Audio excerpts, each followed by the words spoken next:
एक अखबार में 16 तारीख के अखबार में प्रकाशित हुआ है कि गवर्नमेंट ने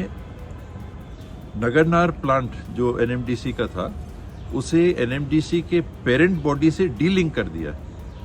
और उससे ये कयास लगाए जा रहे हैं कि अब वो मार्केट में आ जाएगा कि जब एनएमडीसी से डीलिंक आपने कर दिया तो केवल ये जो नगरनार का प्लांट है इसकी बिक्री हो सकेगी, ऐसा माना जा रहा है। कांग्रेस पार्टी ने वहां के साथियों की आवाज को बल देते हुए वहां बस्तर क्षेत्र में सभी का ये कहना था कि ये बिल्कुल प्राइवेट सेक्टर में नहीं जाना चाहिए, हमारी जमीनें ली गई हैं इत्यादि, और नौकरी के लिए हमको आश्वासन दिया गया है। अगर ये प्राइवेट सेक्टर में जाता है तो नौकरियां पर्याप्त मात्रा में मिलेंगी और हमने जमीन ही नहीं दी थी इस बात को ध्यान में रख के कि प्राइवेट को हमारी जमीन चली जाएगी। तो ये गलत तरीके से सरकार का रवैया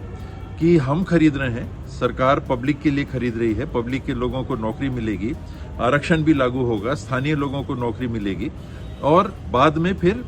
पीछे के दरवाजे से इसको निजी क्षेत्र में दे दिया जा रहा है। साथ ही लोगों का कहना है कि 20 अक्टूबर 2023 अमित शाह जी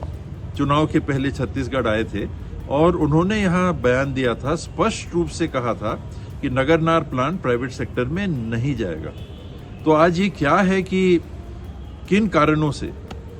वही सरकार, वही अमित शाह जी जिन्होंने भारत सरकार की ओर से हम लोग मानते हैं कि ये बयान छत्तीसगढ़ की धरती पे दिया था कि नगरनार का प्लांट निजी क्षेत्रों में नहीं जाएगा, आज उनके आने के ठीक पहले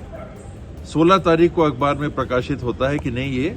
डीलिंग कर दिया गया है और अब 2 महीने के अंदर इसके लिए बोली बुलाई जाएगी और ये निजी हाथों में दिया जाएगा।